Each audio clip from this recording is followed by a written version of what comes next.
کیا آپ کے جسم کے کسی بھی حصے پر کوئی انفیکشن ہو رہا ہے، گول دائروں کی صورت میں ریڈنس ہے یا ماس اترنے لگ گیا ہے، تو اس کو آپ آسانی سے نہ لیں اور نہ ہی اس کی تشخیص کیے بغیر اسے چھوڑیں؟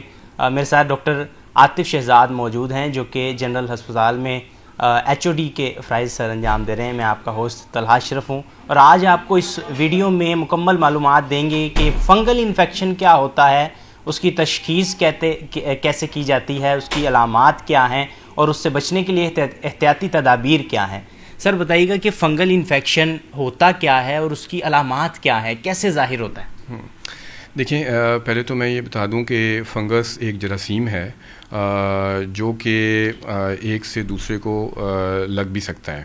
اچھا، یہ ایک طرح کی انفیکشن ہے جو کہ جلد، ناخن، ایون سر کے اندر بالوں میں اور سر کی جلد پر اور منہ کے اندر ایسی جگہوں پر بھی یہ فنگس، اور جہاں فولڈز ہوتے ہیں، جہاں آپس میں جلد مل رہی ہوتی ہے، وہاں پر بھی یہ جو ہے وہ نمودار ہو سکتا ہے۔ اچھا، اب اس کی ڈفرینٹ پریزنٹیشنز یا ڈفرینٹ علامات ہیں جس پر ہم اس کو ڈائگنوز کرتے ہیں۔ اس کو کہتے ہیں کلینکل ڈائگنوسس، یعنی کہ دیکھ کر ایگزامن کر کے اس کو ڈائگنوز کرنا۔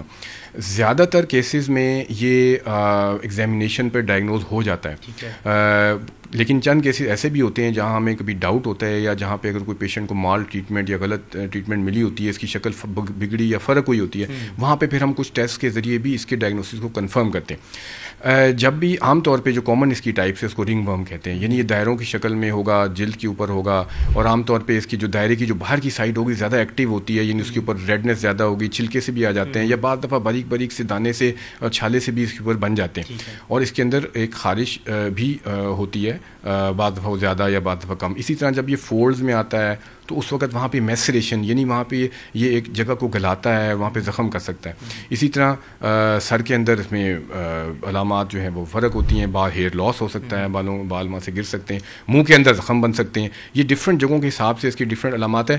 زیادہ تر یہ کلینکلی ڈائگنوز ہو جاتا ہے، لیکن اگر یہ نہ ہو تو ہم اس کے کچھ ٹیسٹ بھی کرتے ہیں جو عام طور پہ جلد سے ہی لے لیے جاتے ہیں، جس کو ہم فنگل اسکریپنگ کہتے ہیں، جس کو ہم فنگل کلچر بھی کہتے ہیں، اور بعض کیسز میں ہمیں اسکن بایوپسی یعنی جلد کا ٹکڑا بھی لے کر اس کے ڈائگنوسن کو کنفرم کرنا پڑتا ہے۔ سر بتائیے گا کہ بالوں کے اندر جو ہوتا ہے وہ خشکی اور ڈینڈرف کی وجہ سے شروع ہوتا ہے یا باہر سے کسی وائرس کے آنے کی وجہ سے؟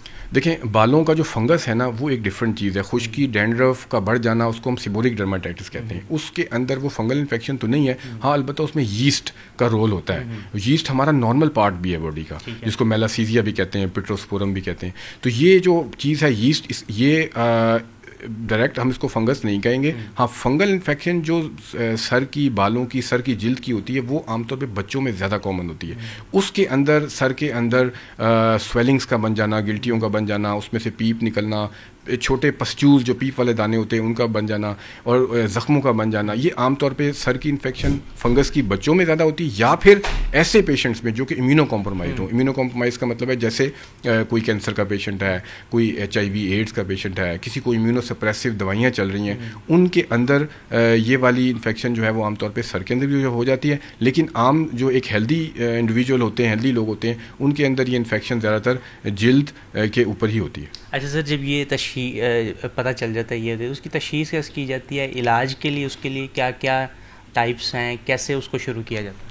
ہاں دیکھیں، جب ایک دفعہ ہمیں ڈائگنوسس کنفرم ہو جائے، چاہے ہمیں وہ ایگزامینیشن کلینکلی کنفرم ہو جائے، یا ہمیں اس ٹیسٹ کے بعد، اسکریپنگ لینے کے بعد یا بایوپسی لینے کے بعد ہمیں confirm who, once diagnosis is confirm, تو اس کے بعد پھر اس کی ٹریٹمنٹ ہے۔ اچھا، ٹریٹمنٹ میں بہت سی چیزوں کا دھیان رکھنا ہوتا ہے۔ ایک تو یہ ہم ٹریٹمنٹ کا خیال رکھتے ہیں، علاج میں، ٹریٹمنٹ میں یہ دھیان رکھتے ہیں کہ ایک تو ایج کیا ہے۔ مثال کے طور پہ یہی فنگس ایک 6 مہینے کے بچے کو بھی ہو سکتا ہے، یہی فنگس ایک 80 سال کے عمر کے آدمی کو بھی ہو سکتا ہے۔ تو اس میں ہمیں دیکھنا ہوگا کہ ہمیں اس میں دوائی میں ایج کے حساب سے اور ویٹ کے حساب سے ہم نے کتنی دوائی دینی ہے، ایک تو یہ دیکھنا ہوگا۔ دوسرا اس میں جو بہت ایک اور امپورٹنٹ بات ہے وہ یہ ہے کہ ہمیں کتنی دیر کے لیے دوائی دینی ہے، یعنی پر ڈے ڈوز، یعنی روز کی مقدار دوائی کی کتنی ہونی چاہیے according to body weight, according to age, اور ساتھ ساتھ ڈیوریشن، یہ بڑا امپورٹنٹ ہے۔ مثال کے طور پہ 1 ہفتہ دوائی دی، دیکھنے میں پیشنٹ بہتر ہو گیا، اور پیشنٹ اکثر کیا کرتے ہیں کہ وہ اس کو چھوڑ دیتے ہیں۔ اب کیا ہوتا ہے کہ دیکھنے میں تو وہ بہتر ہوا ہوتا ہے، لیکن ایکچوئل ابھی فنگس موجود ہوتا ہے، چند ہفتے بعد یا چند دنوں بعد وہ دوبارہ سے آ جاتا ہے، اور پہلے سے زیادہ سویر اور ڈھیٹ ہو کے آتا ہے۔ اس لیے ہم پیشنٹس کو ہمیشہ یہ ان سے ریکویسٹ کرتے ہیں، ان کو ایڈوائز کرتے ہیں کہ جب تک آپ کا فزیشین، آپ کا ڈاکٹر جو ہے وہ خود کوئی دوائی چینج کرے یا بند کرے، آپ نے خود سے نہیں کرنی. اور جب آپ کو فالو اپ کا کہا گیا ہے آپ نے اس وقت آ کے دکھانا ہے تاکہ ہم خود اس چیز کو اسیس کریں کہ واقعی یہ فنگس ٹھیک ہو گیا ہے اور اس میں اب مزید دوائی کی ضرورت ہے یا نہیں. اور اگر اس کو فالو کرتے ہیں تو اس سے وہ ٹھیک ہو جاتے ہیں، ورنہ پرابلم یہ آتی ہے کہ وہ فنگس بار بار ہوتا ہے. اچھا سر، اس سے بچنے کے لیے اگر کسی کو ہو گیا ہے، اگر وہ صرف صفائی ستھرائی کا خیال رکھے، ہائیجین کا خیال رکھے، تو بغیر میڈیسن کھائے یا کوئی بھی ایسی ٹیوب وغیرہ استعمال کیے وہ ٹھیک ہو سکتا ہے کہ نہیں؟ ہاں دیکھیں، prevention is always better than cure.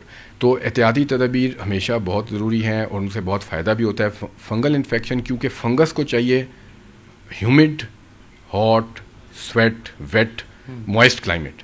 جب یہ اس کو چیزیں ایسا ماحول ملے گا تو فنگس گرو کرے گا. تو اس لیے ہم، کیونکہ ہمارے یہاں ہیومیڈیٹی بھی ہے، جیسے اس وقت بھی بہت زیادہ ہیومیڈیٹی ہے اور سمرز بھی ہماری لمبی ہوتی ہیں، تو ہم پیشنٹ کو ایڈوائز کرتے ہیں کہ خشک رکھے. خشک رکھنے سے کیا مراد ہے؟ اگر پسینہ آیا تو پسینے والے کپڑے بہت دیر تک جسم پر نہ رہیں. ڈیلی باتھ لیا جائے، نہایا جائے، ہاتھوں کی صفائی کا خیال رکھا جائے. اسی طرح جیسے ہماری جو جاب ریکوائرمنٹس ہے، لوگوں نے لائک ساکس اینڈ شوز پہننے ہوتے ہیں، سارا دن 12 گھنٹے لوگ پہنتے ہیں، تو ان کی جو انگلیوں کے بیچ میں جب موائسچر ہے وہ ٹریپ ہو جاتا ہے، جس کی وجہ سے وہاں فنگس پیدا ہو جاتا ہے. ہم ان کو ایڈوائز کرتے ہیں کہ جب آپ نے صبح ساکس شوز پہننے، نہانے کے بعد یا وضو کرنے کے بعد اپنے پاؤں کو خشک کریں، انگلیوں کو بیچ میں سے خشک کریں اور پھر ساکس اینڈ شوز پہنیں تاکہ موائسچر بیچ میں ٹریپ نہ ہو اور آپ کا فنگس ڈیولپ نہ ہو.